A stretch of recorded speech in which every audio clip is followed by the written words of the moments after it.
Hello and welcome to learn with Hema's class. My dear students, आज हम करने वाले हैं लैंग्वेज स्टडी का नेक्स्ट टॉपिक हमारा वर्ब्स में, वो है ट्रांजिटिव एंड इंट्रांजिटिव वर्ब्स। पिछली वीडियो में हमने पढ़ा था principal verbs and auxiliary verbs के बारे में, और इस वीडियो में हम करेंगे ट्रांजिटिव एंड इंट्रांजिटिव वर्ब्स के बारे में। तो डिटेल में मैं आपको इस टॉपिक को एक्सप्लेन करूंगी, और साथ ही साथ मैंने 2 प्रैक्टिस सेट भी आपको दिए हैं जिसके आंसर्स आप कमेंट बॉक्स में मुझे दे सकते हो, जो मैं आपको डेफिनेटली बता दूंगी कि आपके आंसर्स राइट है या रॉन्ग है। और साथ ही साथ एक छोटी सी रिक्वेस्ट मेरी हमेशा से रही है आपके कि अगर आप मेरे चैनल के लिए नए हैं तो इसे जरूर से सब्सक्राइब कीजिए, ताकि मेरे आने वाले वीडियोस आपको लगातार मिलते रहे और आपको इसी तरह एग्जाम्स में हेल्प होती रहे। तो चलिए बढ़ते हैं हमारे नेक्स्ट स्लाइड के तरफ। प्रिंसिपल वर्ब्स के 2 काइंड्स होते हैं, transitive verbs and intransitive verbs. पिछले सेशन में हमने प्रिंसिपल वर्ब्स और main verbs and auxiliary verbs और हेल्पिंग वर्ब्स, दैट इज ये 2 मेन टाइप के वर्ब होते हैं, principal verbs and auxiliary verbs. अब इस सेशन में हम प्रिंसिपल वर्ब्स के ही 2 टाइप्स और होते हैं, that is transitive verbs and intransitive verbs, वो हम करेंगे। सबसे पहले हम ट्रांजिटिव वर्ब्स के बारे में बात करते हैं। तो सबसे पहले इसका डेफिनेशन दिया हुआ है, a transitive verb denotes an action which does not stop with the doer और subject but passes on to some other noun और प्रोनाउन और object. That is transitive verb, जो अगर सेंटेंस में जो वर्ब होता है वो सिर्फ सब्जेक्ट पर ही खत्म नहीं होता, सब्जेक्ट से वो आगे ऑब्जेक्ट तक पास होता है। अब ये कैसे होता है वो हम करेंगे एग्जाम्पल्स के थ्रू, मैं आपको समझाऊंगी। फॉर एग्जाम्पल यहाँ पे मैंने 4 एग्जाम्पल्स दिए हैं। लता सिंग्स अ सॉन्ग, तो Lata sings what? A song. Bob writes a letter, Bob writes what? A letter. The player kicked the ball, the player kicked what? The ball. The crow stole a piece of cheese, the crow stole what? A piece of cheese. यानी इन सभी sentences में हमें जब हम verb को what question करते हैं तो हमें आंसर मिलता है उसका ऑब्जेक्ट, यानी कि ये जो वर्ब है हमारा ट्रांजिटिव वर्ब हो गया है, because it have an object, और ऑब्जेक्ट के वजह से ये सेंटेंस कंप्लीट हो पाता है। अगर ये ऑब्जेक्ट नहीं रहेगा तो हमारा सेंटेंस इनकम्प्लीट होगा। तो इसी वजह से ट्रांजिटिव वर्ब के लिए ऑब्जेक्ट होना जरूरी है। इसीलिए कहा गया है the action passes on from the doer, that is subject, to some other noun और pronoun। जैसे ये वर्ड्स जो है a song, a letter, the ball, a piece of cheese, ये सारे के सारे ऑब्जेक्ट्स है, और ये सब जो वर्ब्स है, ये सब बोल्ड में जो है, these all are transitive verbs. Why transitive verbs? Because they have an object. जैसे अभी मैंने एक्सप्लेन करते समय सबको क्वेश्चन किया व्हाट, तो आई गॉट एन आंसर। तो जब मुझे आंसर मिल रहा है व्हाट पे, तो मतलब ये मेरा वर्ब जो है वो ट्रांजिटिव वर्ब होगा। कुछ और एग्जाम्पल्स हम यहाँ पे देख सकते हैं। They elected him king, the king set me free, the जज found him guilty, the teacher selected Rohan as monitor. अब इन सभी में मैं वापस से अगर क्वेश्चन करती हूं, they elected him what? They elected him king. The king set me what? The king set me free. The judge found him what? The judge found him guilty. The teacher selected Rohan as what? The teacher selected Rohan as monitor. In sentences को मैं एक और अलग तरीके से भी question कर सकती हूं। They elected whom the king? Him.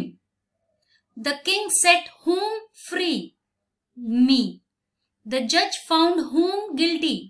Him. The teacher selected whom as monitor? Rohan. तो देखिए मैंने 2 तरीके से क्वेश्चन किया है। पहले मैंने क्वेश्चन किया था what, और दूसरा मैंने क्वेश्चन किया है whom।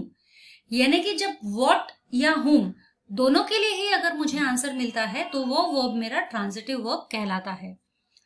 तो a verb that requires an object to complete its sense is called transitive verb। ये भी एक डेफिनेशन आप नोट डाउन कर सकते हो। एक ट्रिक जो है आइडेंटिफाई करना है ट्रांजिटिव वर्ब को, जो अभी मैंने दोनों भी एग्जांपल्स, जो दोनों स्लाइड्स में एग्जांपल थे उनमें मैंने कहा था you ask a question what और whom। तो जैसे ही आप व्हाट क्वेश्चन करते हो वर्ब को और आपको आंसर मिलता है, या whom क्वेश्चन करते हो और आपको आंसर मिलता है, तो उसे हम कहते हैं ट्रांजिटिव वर्ब। जैसे कि यहाँ पे आस्क द क्वेश्चन व्हाट और whom टू द वर्ब, यही चीज इंपॉर्टेंट है। अगर आपको आइडेंटिफाई करना है आपका वर्ब ट्रांजिटिव या इनट्रांजिटिव है तो you ask this question what और whom, और अगर व्हाट और whom के लिए आपको आंसर मिल रहा है तो आपका ये ट्रांजिटिव वर्ब है, अदरवाइज ये इनट्रांजिटिव वर्ब होगा। So if you get the object of the verb as an answer then the verb is transitive verb. For example Sita sings a song, ये फर्स्ट हमने एग्जाम्पल किया था। तो सीता सिंग्स व्हाट, हमने question किया ना, सिंग्स व्हाट, वर्ब को हम क्वेश्चन कर रहे हैं, we get an answer song. तो this sings is an transitive, is a transitive verb. They elected him, they elected whom, they elected him. तो इलेक्टेड whom को हमको आंसर मिल रहा है हिम। इसके अलावा कोई भी दूसरा क्वेश्चन हम करेंगे तो वो ट्रांजिटिव वर्ब नहीं होगा। जैसे वेयर, वाई, व्हेन, ये भी क्वेश्चंस हम कर सकते हैं, लेकिन इनके आंसर्स अगर आते हैं तो वो ट्रांजिटिव वर्ब नहीं है। हमको अगर ट्रांजिटिव वर्ब चाहिए तो व्हाट और whom के लिए ही आंसर होना चाहिए, किसी और क्वेश्चन के लिए आंसर हुआ तो वो इंट्रांजिटिव होगा। I hope this is very clear. अब ट्रांजिटिव वर्ब अगर है आपके तो जो ऑब्जेक्ट है उसमें दो टाइप के ऑब्जेक्ट्स होते हैं, एक है डायरेक्ट ऑब्जेक्ट एंड एक है इनडायरेक्ट ऑब्जेक्ट। इस टाइप के क्वेश्चन आपको 9th 10th में डेफिनेटली पूछे जाते हैं और ये स्टार्ट हो जाता है आपका 5th 6th से, direct object and indirect object, ये जो चीजें हैं। तो ये हायर सेकेंडरी सेक्शन के लिए ये पार्ट बहुत इंपॉर्टेंट है और इस टाइप के क्वेश्चंस आते ही आते हैं और बहुत इजी है, बहुत इजी है आइडेंटिफाई करना direct object and indirect object. अब यहाँ पर देखिए मैंने 3 सेंटेंसेस दिए हैं एग्जाम्पल में। Father gifted Akshat a bat, Simi gave her pet dog Brujo a bone, I bought a bag for Gurpreet.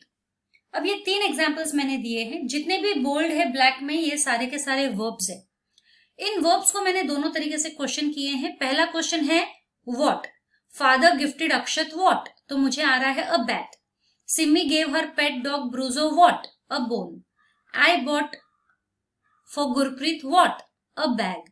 तो जब व्हाट के लिए मेरा answer a bat, a bone, a bag आ रहा है तो ये मेरे डायरेक्ट ऑब्जेक्ट हो जाते हैं, ये सब मेरे डायरेक्ट ऑब्जेक्ट हो जाते हैं जब मैं व्हाट के लिए मुझे आंसर मिलता है। लेकिन जब मैं whom करती हूं, whom क्वेश्चन करती हूं, father gifted whom a bat, Akshat. Simi gave whom a bone, her pet dog Brujo. I bought a bag for whom, for Gurpreet.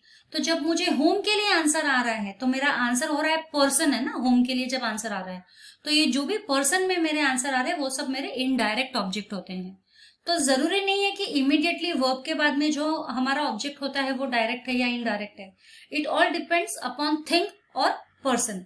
If it is a thing then it is a direct object, if it is a person then it is an indirect object. That is that simple. So note, the thing is called a direct object and the person is called an indirect object. अब हम बढ़ते हैं intransitive verbs की तरफ। अभी जैसे हमने transitive verbs में देखा कि ट्रांजिटिव वर्ब्स में सब्जेक्ट जो कर रहा है एक्शन वो हमारा ऑब्जेक्ट में पास हो जाता है, ठीक है। लेकिन इनट्रांजिटिव वर्ब में ऐसा नहीं है, यहाँ सब्जेक्ट जो कर रहा है एक्शन वो सब्जेक्ट तक ही सीमित होता है, वो आगे ऑब्जेक्ट में पास नहीं होता है।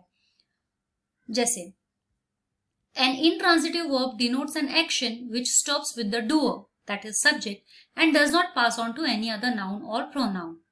For example the baby is crying, अब बेबी रो रहा है, बेबी के रोने की एक्शन बेबी पर ही हो रही है ना, और कहीं भी पास नहीं हो रहा है। द किंग लाफ्ड लाउडली, अभी किंग हंस रहा है तो किंग के हंसने का एक्शन किंग पर ही है और किसी पर नहीं हो रहा है। The school starts at 7 AM, school start हो रही है 7 बजे, तो स्कूल के स्टार्ट होने का एक्शन स्कूल तक ही है, स्कूल स्टार्ट हो रही है तो वो किसी और पे पास नहीं हो रहा है। द गेस्ट स्लेप्ट साउंडली, अभी गेस्ट जो सो रहे हैं तो वो उनका एक्शन उन्हीं पर है कि वो किसी और पर तो एक्शन नहीं कर रहे हैं सोने का, वो खुद पर ही कर रहे हैं। तो यहाँ पर जो भी एक्शन है वो सब्जेक्ट तक ही सीमित है, वो सब्जेक्ट से आगे पास नहीं हो रहे हैं ऑब्जेक्ट पे। तो that is why these verbs are said to be intransitive verbs, यानी कि एक्शन जो है it does not passes from the subject और that is from the doer to the object, therefore they all are called intransitive verbs. साथ ही साथ एक चीज आप नोट कीजिए कि इनट्रांजिटिव वर्ब्स में वर्ब के बाद में mostly, not always but mostly adverb आपको मिलेगा। जैसे यहाँ पे ये है लाउडली, साउंडली, ये एडवर्ब्स है, या फिर वर्ब पे ही खत्म हो जाएगा आपका सेंटेंस, आगे नहीं जाएगा।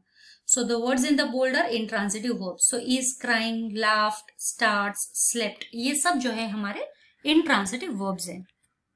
Some more sentences of intransitive verbs. जैसे for example, रुबानी sang sweetly. तो रुबानी sang sweetly. अब ये जो sweetly आंसर है, हम sang को how क्वेश्चन करेंगे तो हमें मिल रहा है, राइट? हाउ रुबानी sang how, तो हमें मिल रहा है sweetly. बट हमें how का आंसर नहीं चाहिए. हमें अगर ट्रांजिटिव वर्ब चाहिए तो हमें व्हाट या होम के लिए आंसर चाहिए. तो ये अगर हमें हाउ के लिए मिल रहा है आंसर, तो ये हमारा इंट्रांजिटिव वर्ब हो गया है.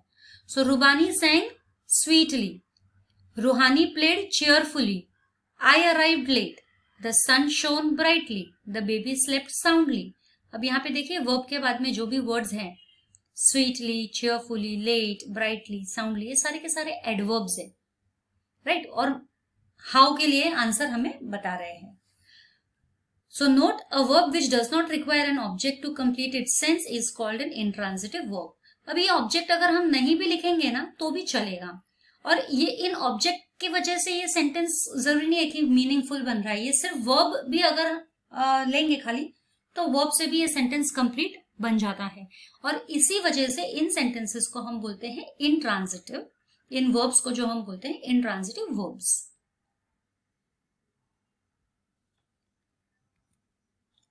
अब ये दो एक्सरसाइजेस हैं आपकी. सबसे पहली एक्सरसाइज ये है, identify the verbs in the sentences and state whether they are transitive और इंट्रांजिटिव. तो ये 10 सेंटेंसेस हैं, इनके वर्ब्स आपको आइडेंटिफाई करने हैं और वर्ब्स आइडेंटिफाई करके आपको ये मुझे बताना है कि ये ट्रांजिटिव है या इंट्रांजिटिव है.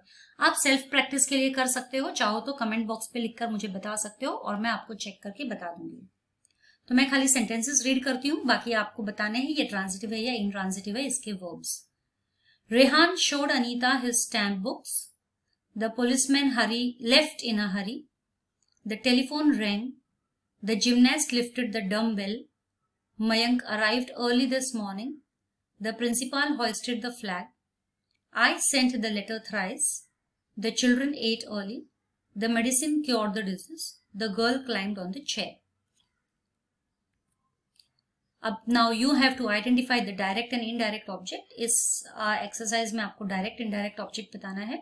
तो इसके भी आंसर्स आप कमेंट बॉक्स में मुझे दे सकते हैं and I will definitely reply you whether it's correct और इनकरेक्ट.